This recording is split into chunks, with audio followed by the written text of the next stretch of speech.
मातृभूमीला सागराही प्राण तळमळाला असं म्हणणारे स्वातंत्र्यवीर विनायक दामोदर सावरकर, जब तक मेरी जान में खून की एक एक बूंद बाकी है तब तक मैं लढूंगी लेकिन मैं मेरी झांसी नहीं दूंगी असं म्हणणारी झाशी शिर आहे. मित्रांनो, नशीब नशीब नशीब म्हणजे काय असतं? एक नशीब नावाचा 3 अक्षरांचा शब्द आहे, पण या 3 अक्षरांच्या शब्दामध्ये मानवी जीवनाचं गणित दडलेलं आहे. जर एखाद्या माणसाच्या नशिबामध्ये एखादी जर गोष्ट असेल ती गोष्ट त्याला मिळाल्याशिवाय राहणार नाही. पण एखाद्या माणसाच्या नशिबामध्ये ती गोष्ट नाहीच. त्याने किती प्रयत्न केला, त्याने किती परिश्रम घेतले, तरी मला असं वाटतं की त्याला ती गोष्ट मिळू. शेवटी नशिबाचा भाग. एखाद्या माणसाच्या नशिबात असतं त्याला मिळतं, एखाद्या माणसाच्या नशिबात नसतं त्याला नाही मिळत.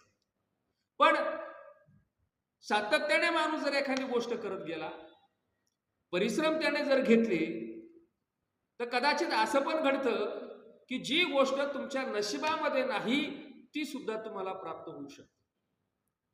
जे शाळेला 4थीला असताना आम्हाला एक सर होते, देशपांडे नावाचे गुरुजी, आणि ते आम्हाला म्हणायचे, प्रयत्नही करिता वाळूचे कण रगडिता तेलही गळे. म्हणजे प्रयत्न जर माणसाने केलं तर वाळूचे जे कण असतात ते कण हातामध्ये घेतले आणि ते रगडायला जर सुरुवात केली त्याच्यातून तेल गळे. मग आम्ही सकाळपासून संध्याकाळपर्यंत ते वाळूचे कण रगडीत होतं, पण तेल काय गळानं तुम्हाला सांगतो, ते रक्त मात्र गळालं. मग आम्ही गुरुजींकडे गेलो आणि गुरुजींना म्हणालो, गुरुजी तुम्ही सांगितलं प्रयत्न ही करिता वाळूचे कण रगडीता तेल ही गळे. सकाळपासून आम्ही ती हे करतोय म्हणले, गळानं हात आमचे रक्त गळायला लागले.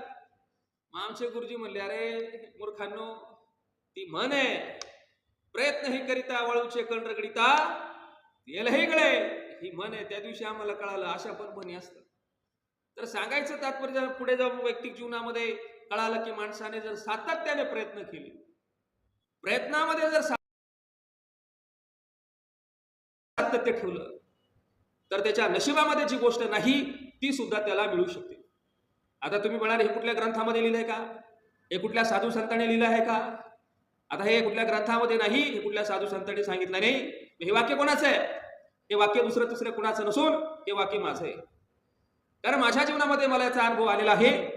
ही गोष्ट माझ्या नशिबामध्ये नाही, पण मी प्रयत्न करून परिश्रम करून मला जाणवलं की जी गोष्ट माझ्या आयुष्यामध्ये नव्हती ती सुद्धा मी प्राप्त केली. आणि म्हणून ते खरं आहे की प्रयत्नही करिता वाळूचे कण रगडिता तेलही गळे. प्रयत्नांती परमेश्वर, प्रयत्नांमध्ये ताकद आहे. कोशिश करने वालों की मुट्ठी में पूरा जहान होता है.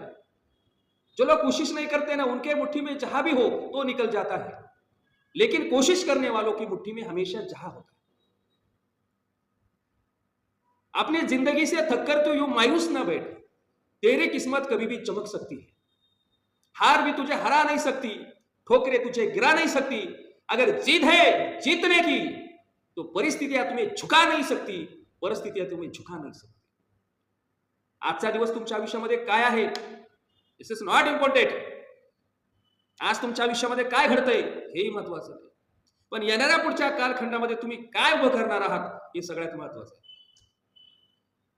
एक हार से कोई फकीर नहीं बनता, एक जीत से कोई सिकंदर नहीं बनता. कुणी जर जिंकला असेल ना त्याला जाऊन सांगा, एक जीत से कोई सिकंदर नहीं बनता. आणि कुणी हरला असेल तर त्याला जाऊन सांगा, भाऊ एक हार से कोई फकीर नहीं बनता. जिंदगी दी है तो जीने का हुनर भी देना, पाव अगर बख्शे तो तोहफे का सफर भी देना. पहले तो मैं गूंगा था अभी बोलूंगा, मेरी बातों में असर भी देना, मेरी बातों में असर भी देना. माणसाचं आयुष्य हे माणूस उभं करतो, स्वतः उभं करतो. आणि तुमचे परिश्रम जर असतील, प्रामाणिकपणे कष्ट जर तुमचे असतील, तर भगवंत सुद्धा तुम्हाला आशीर्वाद देतो. हे बस झालं रे, आता थांबून घेतो. भगवंत काय पाहत नाही तुम्हाला सांगतो, त्याला द्यायचं म्हणलं तर तो सगळं प्रोटोकॉल तोडू शकतो. काय नियम नाही, कर्म नाही, काय नाही, फक्त त्याला तुम्ही परिश्रम तुम्ही जर केले, कष्ट केले, तर तो तुमच्यावरती डोक्यावरती हात ठेवेल. आणि म्हणून मानवी जीवनाचं एक गणित आहे, परिश्रम घेणं गरजेचं आहे, कष्ट घेणं गरजेचं आहे.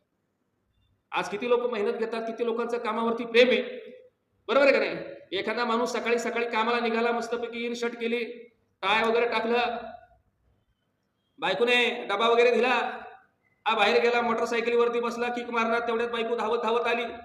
ती म्हणली, ओ माझं ऐकता का? हा म्हणला काय काय नाही, नवीन पिक्चर आलेला आहे धुरंधर 2. माझी मैत्रीण काल जाऊन आली, आपण जायचं का आज? आणि चला ना. त्याने तुम्हाला सांगतो कामाला चालला होता, कामाला जाण्याचा त्याने कॅन्सल केला आणि 12 ते 3च्या शोला धुरंधर पाहायला गेले. म्हणजे हे ध्येय चालून चालत नाही, तर त्या ध्येयाच्या दिशेने वाटचाल करणं गरजेचं आहे.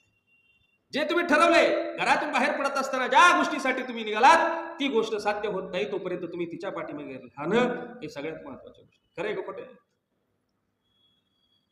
ध्येय तेव्हा पूर्ण होतात आणि ह्या जगाला पुढे नेणारी फक्त ध्येय एवढी माणसं आहेत.